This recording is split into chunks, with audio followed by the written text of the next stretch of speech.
ಚಂದಾಗೈತೆ ಅಲ್ವಾ? ಓ ಸಂದಾಗೈತೆ. ಅವ್ವ ಮೊನ್ನೆ ಶಿವಗಂಗೆ ನೋಡಿದ್ವಲ್ಲ, ಅವನು ಶಿವ ಅಲ್ವಾ? ಹೂ ಕಣ್ ಮಗ.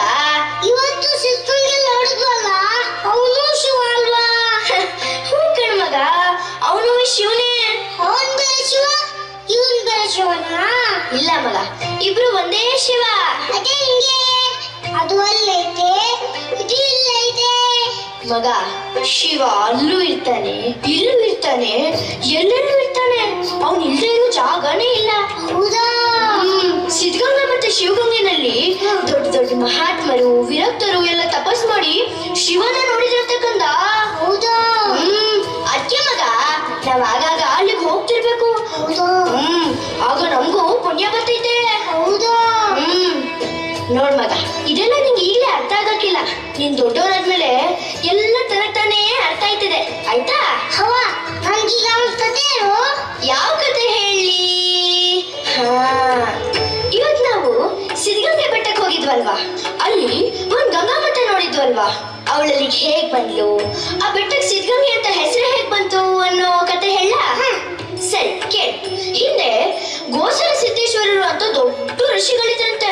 ಒಂದ್ಸಲ ಅವ್ರು ತಮ್ಮ ಶಿಷ್ಯರ ಜೊತೆಗೆ ಅಲ್ಲಿಗೆ ಹೋಗಿ ತಪಸ್ ಮಾಡ್ತಿದ್ರಂತೆ.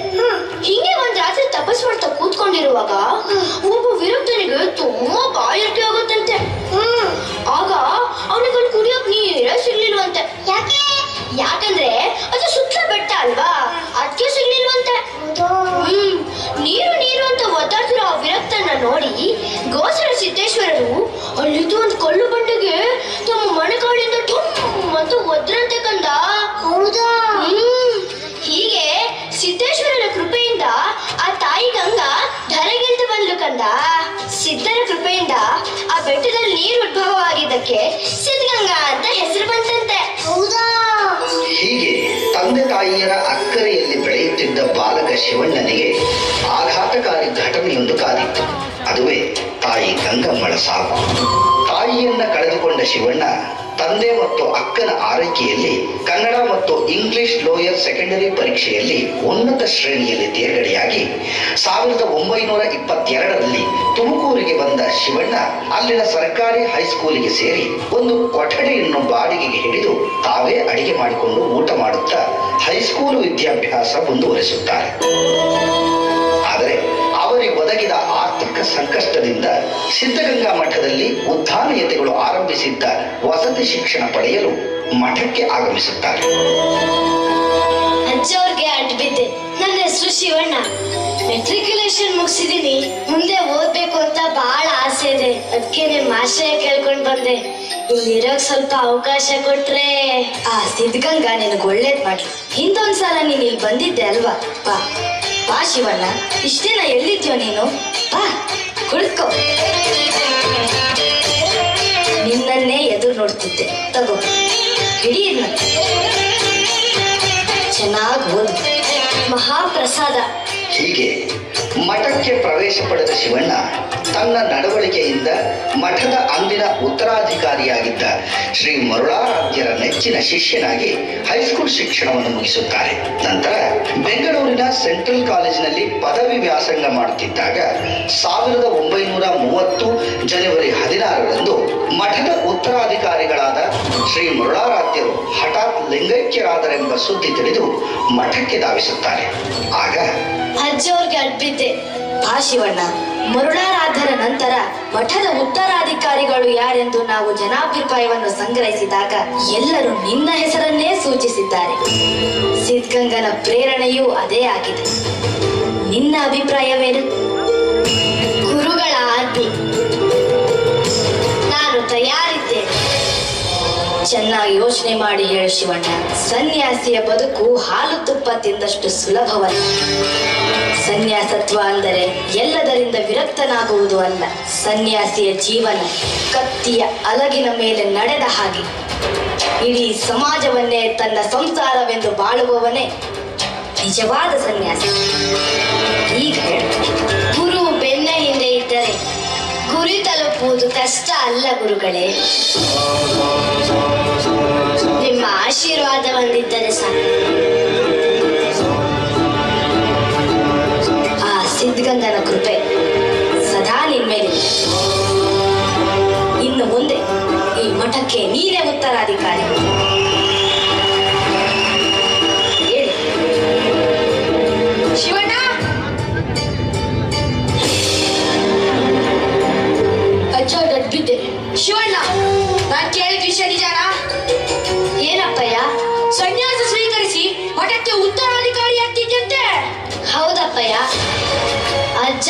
ಹೇಳಿದ್ದು ಆಯ್ತು, ನಾನು ಒಪ್ಪಿದ್ದು ಆಯ್ತು. ನಿಮ್ಗೆ ತಲೆಗೆ ಕೆಟ್ಟಿದ್ಯಾ?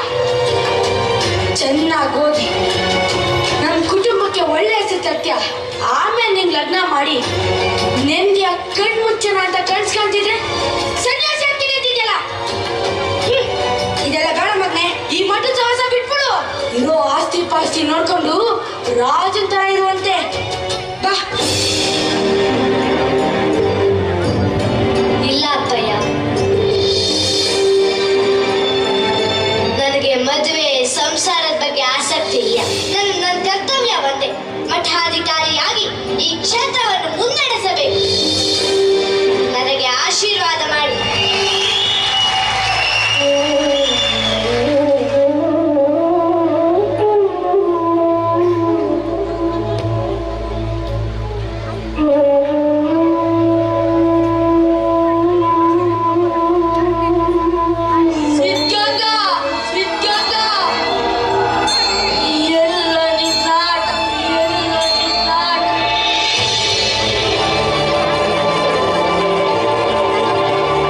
ಶಿವಣ್ಣ, ಇನ್ನೊಂದ್ಸಲ ಸರಿಯಾಗಿ ಯೋಚನೆ ಮಾಡು. ನಾನು ನಿರ್ಧಾರ ಮಾಡಿದ್ದೀನಿ ಗುರುಗಳೇ. ನನಗೆ ವಿದ್ಯುಕ್ತವಾಗಿ ಈಗಲೇ ದೀಕ್ಷೆ ಕೊಡಿ, ಇಲ್ಲವೆಂದರೆ ಸಂಬಂಧಿಕರ ಕಾಟ ತಪ್ಪುವುದಿಲ್ಲ.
ಶಿವಣ್ಣ, ಉತ್ತರಾಧಿಕಾರಿ ಆದ್ಮೇಲೆ ಮಠದ ಜವಾಬ್ದಾರಿಗಳನ್ನ ನಿಭಾಯಿಸುವುದು ಸುಲಭದ ಮಾತಲ್ಲ.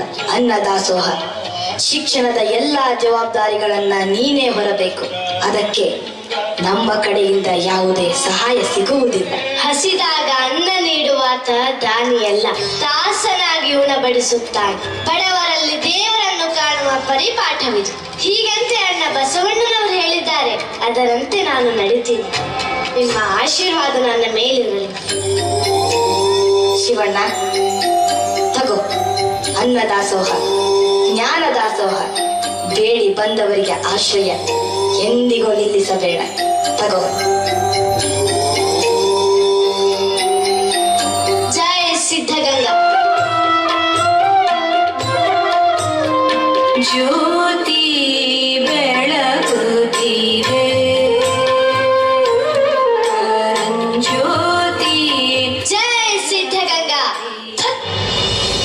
ಬೆಳಗ್ಗೆ ಆಯ್ತು ಅಂದ್ರೆ ಅಯ್ಯ ಸ್ವಾಮಿ ಶಿವಶಂಕರ ತಪ್ಪನ್ಬಿಡ್ತಾರೆ. ಏನ್ ಸ್ವಾಮಿಗಳೇ, ಏನಾಗಬೇಕಾಗಿತ್ತು? ಮಠದಲ್ಲಿ ನೂರಾರು ವಿದ್ಯಾರ್ಥಿಗಳಿಗೆ ಅನ್ನದಾಸೋಹ ಮತ್ತು ಅಕ್ಷರ ದಾಸೋಹ ನಡೀತಿದೆ. ಅದಕ್ಕೆ ನಿಮ್ ಕೈಲಾದ ಸಹಾಯ ಮಾಡ್ಬೇಕು. ಆ ಸಿದ್ಧಗಂಗಾ ನೀವು ಒಳ್ಳೇದ್ ಮಾಡ್ತಾನೆ. ಹಂಗಂತ ನಾನು ನಿಮ್ಗೆ ಏನಾದ್ರು ಸಹಾಯ ಮಾಡಿದ್ರೆ ನನ್ ಮಗ ನನ್ನೇ ಮನೆಯಿಂದ ಹೊರಗಡೆ ಹಾಕ್ತಾನೆ. ಬಂದ್ಬಿಟ್ಟ. ಎಲ್ರು ಈ ಮನೆಯಿಂದ ಒಂದಲ್ಲ ಒಂದಿನ ಹೊರಗೆ ಹೋಗೋರೆ. ಇರೋವರೆಗೂ 4 ಜನರಿಗೆ ಒಳ್ಳೇದ್ ಮಾಡಿದ್ರೆ ಆ ಸಿದ್ಧಗಂಗಾ ಒಳ್ಳೇದ್ ಮಾಡ್ತಾನೆ. ಓ ಹೌದಾ? ನಿಮ್ ಸಿದ್ಧಗಂಗಾ ಅಷ್ಟೊಂದು ಒಳ್ಳೆಯವನ? ಹಾಗಾದ್ರೆ ಒಂದು ಕೆಲಸ ಮಾಡಿ, ಇಲ್ಲೇ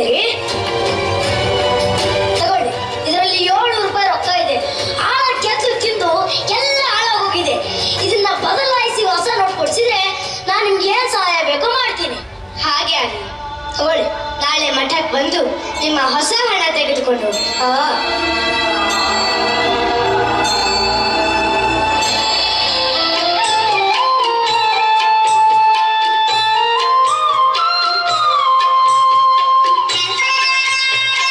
ಸ್ವಾಮಿಗಳಿಗೆ ಅಡ್ಬಿದ್ದೆ. ಓ ಚಿಕ್ಕಣ್ಣ, ನಿಮ್ಮನ್ನೇ ಎದುರು ನೋಡ್ತಾ ಇದ್ದೆ. ಅವತ್ತು ಯಾಕೆ ಬರ್ಲಿಲ್ಲ? ಬರ್ಬೇಕಿತ್ತಲ್ಲ. ಇರ್ಲಿ, ತಗೊಳ್ಳಿ. ಯಾಕೇನಾಯ್ತು? ಇದು ಇದು ನೀವು ಅವತ್ತು ಹಣ ಬದಲಾಯಿಸ್ಕೊಳ್ಳಿ ಅಂತ ಕೊಟ್ಟಿದ್ರಲ್ಲ, ಅದನ್ನ ಬದಲಾಯಿಸಿದ್ದೀನಿ, ತಗೊಳ್ಳಿ. ಬೇಡ ಸ್ವಾಮಿ, ನಾನು ನಿಮ್ಮನ್ನ ಪರೀಕ್ಷೆ ಮಾಡಿ ನಿಮ್ಮ ಮನಸ್ಸನ್ನು ನೋಯಿಸ್ಬಿಟ್ಟೆ. ಹುಟ್ಟಾಗಿಂದ ಇಲ್ಲಿವರೆಗೂ ಒಬ್ಬರಿಗೆ ತಿನ್ನೋ ಕೊಡ್ಲಿಲ್ಲ, ಉಣ್ಣೋ ಕೊಡ್ಲಿಲ್ಲ. ಬಡ್ಡಿ ಓರದಲ್ಲಿ ಗಟ್ಟಿಗೆ ಗಟ್ ಮಾಡಿ ಹಣ ಕೂಡಿಟ್ಟೆ ಹೊರತು ಜನಗಳ ಪ್ರೀತಿ ಸಂಪಾದನೆ ಮಾಡಲಿಲ್ಲ. ಇವತ್ತು ನನ್ನ ಹೆಂಡತಿ, ಮೊಮ್ಮಕ್ಕಳು, ಸಂಬಂಧಿಕರು ಎಲ್ಲ ನನ್ನ ಬಿಟ್ಬಿಟ್ಟು ದೂರ ಹೊರಟೋದ್ರು. ಅವರೇ ಇಲ್ಲ ಅಂದ್ಮೇಲೆ ಈ ಹಣ ಇಟ್ಕೊಂಡು ನಾನೇನ್ ಮಾಡ್ಲಿ ಸ್ವಾಮಿ? ತಗೊಳ್ಳಿ, ಇದರಲ್ಲಿ 4,000 ರೂಪಾಯಿ ಇದೆ. ಇದನ್ನ ನಿಮ್ಮ ಮಠದ ಕಾರ್ಯಗಳಿಗೆ ಒಪ್ಪಿಸ್ಕೊಂಡು ನಂಗೆ ಸಿದ್ಧಗಂಗಾ ಸೇವೆ ಮಾಡೋಕೆ ಅವಕಾಶ ಕೊಡಿ ಸ್ವಾಮಿ. ಕೊಟ್ಟಿದ್ದು ತನಗೆ, ಬಚ್ಚಿಟ್ಟಿದ್ದು ಪರರಿಗೆ. ತಿಳಿದವ್ರು ಹೇಳ್ತಾರೆ ಮಹಾದಾನಿ ಅಂದ್ರೆ ಕೃಪಣ ಅಂತ. ಚಿಕ್ಕಣ್ಣ, ನೀನ್ ಇನ್ಮುಂದಿಂದ ಇಲ್ಲೇ ಇರಬಹುದು. ಹೇಳು, ಮೇಲೇಳು. ಮಹಾಪ್ರಸಾದ, ಮಹಾಪ್ರಸಾದ. ಸ್ವಾಮಿ, ನಾನು ಕೊಡುಮುರ್ಕೆ ಹಳ್ಳಿಯಿಂದ ಬರ್ತಿದ್ದೀನಿ. ನನಗೆ ನನ್ನವರು ಅಂತ ಹೇಳ್ಕೊಳ್ಳೋರು ಯಾರು ಇಲ್ಲ. ಈ ಜೀವ ಬಯಸೋದು ಒಂದು ತನ್ನ ಇರೋಕ್ ಸ್ವಲ್ಪ ಜಾಗ, 4 ಒಳ್ಳೆ ಮಾತು, ಅದು ನಂಗೆ ಯಾರಿಂದಲೂ ಸಿಗ್ಲಿಲ್ಲ. ಇಲ್ಲಾದ್ರೂ ಸಿಗುತ್ತೆ ಅಂತ ಬಂದಿದ್ದೀನಿ. ದಯವಿಟ್ಟು ಇದ್ರಲ್ಲಿರೋ ಹಣನ ಒಪ್ಪಿಸ್ಕೊಂಡು ನಂಗಿಲ್ಲಿರೋ ಜಾಗ ಕೊಡಿ ಬುದ್ಧಿ.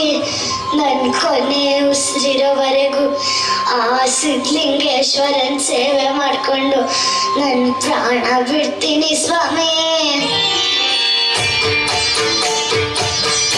ದೇಹಿ ಅಂತ ಯಾರೇ ಬಂದ್ರು ಈ ಸಿದ್ಧಗಂಗಾ ಮಠ ಅವರನ್ನ ದೂರ ತಳ್ಳಲ್ಲ. ನಿಮ್ಮೆಲ್ಲರ ಮೇಲೆ ಸಿದ್ಧಗಂಗಾ ಹಾಗೂ ನಮ್ಮ ಗುರುಗಳು ಉದ್ಧಾನಯತಿಗಳ ಕೃಪೆಯಾಗಿದೆ. ಅದರಿಂದ ನೀವು ಇಲ್ಲಿ ಬಂದಿದ್ದೀರಾ ಅಷ್ಟೇ. ಬೇಡ ಅನ್ಲಿಕ್ಕೆ ನಾನು ಯಾರು? ನಾನು ಕೂಡ ಇಲ್ಲಿಗೆ ಬೇಡಿ ಬಂದವನೇ. ಬನ್ನಿ, ಹೋಗೋಣ. ಜ್ಯೋತಿ ಬೆಳ ನಮಃ ಶಿವಾಯ. ಹೀಗೆ ಉದ್ಧಾನ ಸ್ವಾಮೀಜಿಗಳು ಕಾಲವಾದ ಬಳಿಕ ಶ್ರೀ ಶಿವಕುಮಾರ ಸ್ವಾಮೀಜಿಗಳು ಮಠದ ಜವಾಬ್ದಾರಿಯನ್ನು ವಹಿಸಿಕೊಂಡ ಮೇಲೆ ಅಂದಿನ ಕಾಲಕ್ಕೆ ಅವರು ಕಂಡಂತಹ ಅತಿ ದೊಡ್ಡ ಮೊತ್ತವಾಗಿತ್ತು. ಆ ಹಣವೇ ಸಿದ್ಧಗಂಗೆಯ ವಿಸ್ತಾರಕ್ಕೆ ಮೂಲ ಬಂಡವಾಳವಾಯಿತು. ಸಿದ್ಧಗಂಗಾ ಮಠದ ಉತ್ತರಾಧಿಕಾರಿಗಳಾಗಿ ದೀಕ್ಷೆ ತೆಗೆದುಕೊಂಡ ಶ್ರೀ ಶಿವಕುಮಾರ ಸ್ವಾಮೀಜಿಗಳು ಹಚ್ಚಿದ ಮಲೆ ಆರದಂತೆ ಪ್ರತಿನಿತ್ಯ 10,000 ವಿದ್ಯಾರ್ಥಿಗಳಿಗೆ ತ್ರಿವಿಧ ದಾಸೋಹ ಮತ್ತು ಮಠಕ್ಕೆ ಬರುವ ಭಕ್ತಾದಿಗಳಿಗೆ ಅನ್ನ ದಾಸೋಹವನ್ನು ನಡೆಸಿಕೊಂಡು ಬರುವುದರ ಜೊತೆಗೆ ವಿದ್ಯಾರ್ಥಿಗಳಿಗೆ ಉಚಿತ ವಸತಿಯನ್ನು ಕಲ್ಪಿಸುತ್ತಾ ಸಿದ್ಧಗಂಗಾ ಮಠದ ಏಳಿಗೆಗಾಗಿ ಹಗಲಿರುಳು ಶ್ರಮಿಸುತ್ತಾ ಲಕ್ಷಾಂತರ ಮಕ್ಕಳಿಗೆ ಬದುಕನ್ನು ರೂಪಿಸಿದ ಮಹಾನ್ ಚೇತನ ಈ ನಮ್ಮ ನಡೆದಾಡುವ ದೇವರು ಶ್ರೀ ಶಿವಕುಮಾರ ಸ್ವಾಮಿಗಳು.